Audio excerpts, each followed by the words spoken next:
Նիկոլ Փաշինյան, երրորդ խոսափող։ Շնորհակալություն, տիկնայք եւ պարոնայք կառավարության անդամներ, հարցս վերաբերվում է Պաշտպանության նախարարության կողմից գյուղացիական տնտեսություններից կարտոֆիլի մթերման խնդրին, որին ես այս դահլիճում անդրադարձել եմ արդեն։ Խնդիրը հետեւյալն է, որ Պաշտպանության նախարարությանը մատակարարողները գյուղացիներից կարտոֆիլը գնում են 40-45 դրամով։ Խոսքը վերաբերվում է մասնավորապես Գեղարքունիքի մարզի Վարդենիսի տարածաշրջանի գյուղացիներին եւ զորամասին են հանձնում 84-ից 104 դրամով։ Այստեղ խնդիրը հետեւյալն է, տեսնում եք թվաբանությունը արդեն, որ մթերողները համարյա կրկնակից ավել երբեմն գնով են հանձնում զորամասերին։ Ուրեմն նրանք հիմնավորում են մի քանի կոմպոնենտներով։ Առաջինը, որ իրենք հարկ են վճարում, երկրորդը, որ իրենք պահեստավորում են եւ երրորդը, որ իրենք բանվորական ուժ են օգտագործում այս ամենի համար։ Բայց փորձը ցույց է տալիս, որ մթերողները դեպքերի 80 եւ ավել տոկոսում իրենք ընդհանրապես չեն պահեստավորում, այլ պահեստավորում են գյուղացիներ, իրենք փաստացի մեքենան մոտեցնում են գյուղացիների պահեստներին, գյուղացիները իրենք բեռնում են իրենց այդ գնի մեջ 40-45 դրամի մեջ բեռնում են բեռնատարները եւ մթերողները տեղափոխում են դա զորամաս, զորամասում էլ սովորաբար բեռնաթափման աշխատանքները իրականացնում են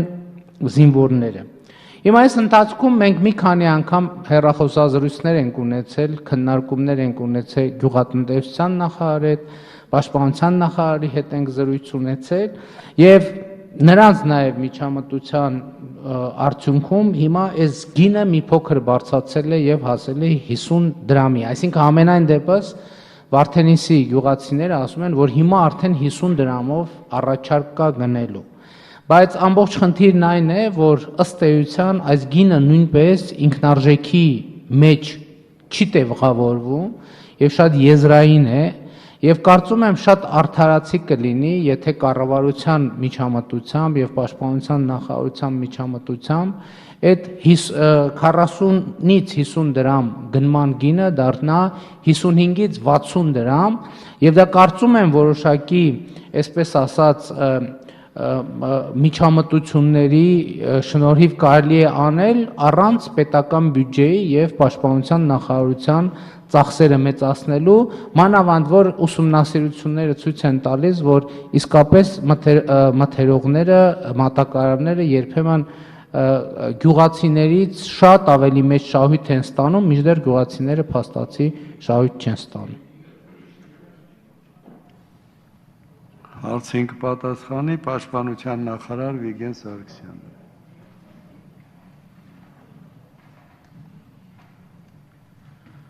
Ազգային ժողովի հարգարժան նախագահ, հարգելի գործընկերներ, մենք իրականում այս խնդիրը առիթ ունեցել ենք քննարկել պատգամավորներից մի քանիսի հետ, նաև մարզպետների հետ եւ գյուղատնտեսության նախարարը վարչապետի հանձնարարությամբ նաև եղել է տեղում եւ զրուցել է եւ մեր ֆերմերների հետ։ Խնդիրը շատ հստակ է, որովհետեւ կարտոֆիլի, կաղամբի եւ գազարի պարագայում, ի տարբերություն մեր բոլոր մնացած սննդամթերքի գնումների, մատակարարը իրականում ունի իրականացնելու բավականին ծավալուն աշխատանք։ Ինքը գյուղացուց առնելուց հետո այդ մթերքի տեսակները իրականում պահեստավորում է, որովհետեւ բանակը չի ընդունում այդ մթերքը միանգամից հավաքելու պահին, այլ ըստ ժամանակացույցի հանձնարարում է մատակարարողին կոնկրետ զորամասեր մատակարարել տարվա ընթացքում։ Այսինքն ոչ թե պահպանվում է մինչև վերցնելը, այլ մինչև զորամաս հասցնելը։ Երկրորդը, ինչ վերաբերում է ուրեմն գնի տատանմանը 84-ից 100, ճիշտ ասեք, գնի տատանումը ուղղակիորեն կապ ունի այն զորամասի հեռավորության հետ, որտեղ հասցվում է կարտոֆիլը։ Եվ կիլոգրամի մեջ մինչև 14 դրամ դա տրանսպորտային ծախսերի, վառելիքի հետ կապված ծախսերն են, որը շատ հստակ հաշվարկելի է եւ կարելի է ուղղակի հստակ պատկերը տեսնել, թե որտեղ է գնում որ կարտոֆիլը։ Եվ երրորդը, եթե դուք ունեք որևէ փաստ, որ զորամասում զինվորը բեռնաթափում է բարենային մթերքով մեքենան, ես շատ շնորհակալ կլինեմ, եթե դուք անապահ դրա մասին հայտնեք, որովհետև իրականում դա ոչ միայն անթույլատրելի է, այլ մենք իրականում նման դեպքերի մասին ահազանգեր վերջի շրջանում չենք ստացել ու եթե լինեն այդպիսի դեպքեր անպայման հետամուտ կլինենք, որովհետև դա պայմանագրային ծառայություն է, որը կատարվում է Զորամասում մատակարար կազմակերպության կողմից, ինչպես նաև Զորամասում կատարվող բազմաթիվ այլ աշխատանքներ, որ ժամանակ արդեն բավական ժամանակ անցել է պայմանագրային աշխատանքների ոլորտ, սկսած մաքրման աշխատանքներից, որոնք գիտեք բավականին լուրջ վեճերի առարկա էին դառնում զինծառայողների մինչև այնպիսի ծառայություններ, ինչպիսիք են օրինակ խոհանոցային այդ ճաշի պատրաստումը եւ այլն, որը դարձել է հիմնականում պայմանագրային աշխատողների միջոցով է արվում։ Բայց ձեր հարցը շատ ավելի կարևոր ու գլոբալ ենթատեքստ ունի, ընդհանրապես առհասարակ գնումների խնդիրն է դա բանակի կողմից իրականացվող, պետք է ասեմ, որ դա բացարձակ առաջնահերթություններից է Պաշտպանության նախարարության համար, ներառված նաև կառավարության գործունեության ծրագրում մեզ վերաբերող մասում, եւ մենք իրականում ունենք այդ ոլորտում շատ լուրջ խնդիրներ եւ անելիքներ, ուզում եմ ձեզ տեղյակ պահել, որ այս պահին ընթանում է մի շարք թերմատակարարված ապրանքների, որոնք ըստ պայմանագրերի ուշացվում էին եւ այլն, մթերումը Պաշտպանության նախարարության կենտրոնական բազաներում եւ շատ խիստ դրվել է խնդիրը, որ բոլոր պայմանագրերը, բոլոր մատակարարները, ովքեր բանակի հետ գործ ունեն, պետք է խիստ ժամանակներում կատարեն իրենց բոլոր պայմանագրային պարտավորությունները։ Շնորհակալություն։ Նիկոլ Փաշինյան, երրորդ խոսափող։ Պարոն Սարգսյան, իրականում տեսեք, այս շղթայի մի կոմպոնենտին է վերաբերվում կամ մեկ կամ երկու կոմպոնենտի վերաբերյալ կա բանավեճ։ Առաջին կոմպոնենտը այդ պահեստավորումն է։ Համենայն դեպս իմ ուսումնասիրությունները ցույց են տալիս, որ մատակարարները որպես կանոն, ես ասում եմ 80, եթե ոչ 100%-ով, ոչ թե իրենց պահեստներում պահում են, պահեստավորում են, այլ դրանք պահեստավորված են գյուղացիներին պատկանող պահեստներում եւ նաեւ առնվազն բեռնելու աշխատանքները համենայն դեպս այն շփումները գյուղացիներից ստացած տեղեկությունները Վարդենիսի տարածաշրջանում կոնկրետ իրականացնում են գյուղացիները։ Հիմա այստեղ մենք այդ հարցը հեռախոսով էլ քննարկել ենք, որ մենք ընդամենը այնպես անենք, որ լինի արդարացի, որովհետև հիմա մենք գիտենք, այդ գյուղացիները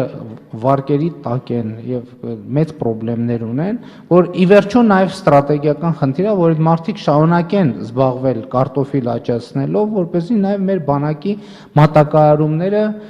անխափան տեղի ունենան։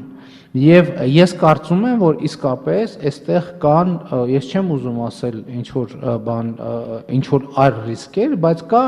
այս գինը տեղաբաշխելու, արդարացիորեն տեղաբաշխելու խնդիր, եւ թույլ տվեք ասել, որ համենայն դեպս իմ ուսումնասիրությունները ցույց են տալիս, որ այդտեղ այդ 5-10 դրամի պահանջը գյուղացիների կողմից, մասնավորապես այն Վարդենիսի տարածաշրջանում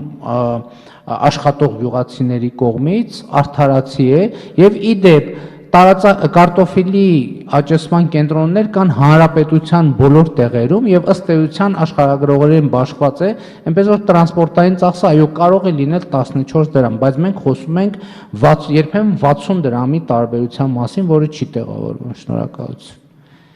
Շնորհակալություն, ես ուղղակի կարճ արձագանքեմ, որ այդ 14 դրամը ոչ թե ամբողջ տրանսպորտային գինն է, այլ տրանսպորտային գնի տարբերությունը Հայաստանի ամենահեռավոր մարզ եւ ամենամոտակա զորամաս տեղափոխելու մեջ, եւ դա շատ հեշտ հաշվարկելի է, մենք կարող ենք ձեր հետ այդ վարժությունը հետո անենք։ Ինչ վերաբերում է երբ է պահեստից վերցնում մատակարարը գյուղացուց, դա գյուղացու եւ մատակարարի իրավապայմանագրային հարաբերությունների դաշտում խնդիր է։ Մեր խնդիրը որպես բանակ այն է, որպեսզի մատակարարը իր շահույթը չափից ավել բարձր չդնի, այսինքն այդտեղ մենք ունենք գործառույթ։ Ինչքանով ինքը կառնի գյուղացուց, այդ իր եւ գյուղացու շուկայական հարաբերությունների իրավապայմանագրային դաշտի խնդիր է։ Ինչ ենք մենք առաջարկել գյուղացիներին, գյուղատնտեսության նախարարի հետ միասին։ Մենք առաջարկել ենք, որ եթե իրանք կարողանան ձևավորել այնպիսի կոոպերատիվներ, որոնք կկարողանան ապահովել շղթան ծառայությունների հավաքելուց մինչև զորամաս մատակարարել, մենք շատ ուրախ կլինենք, որպեսզի իրանք նույնպես մասնակցեն նման մրցույթներին։ Բայց դա աշխատանք է, որ պետք է կատարեն գյուղացիները իրենք, հասկանալով, որ առանձին իրենք 100 կիլոյով կամ 500 կիլոյով կարտոֆիլ չեն կարողանալու վաճառեն որևէ խոշոր գնորդի։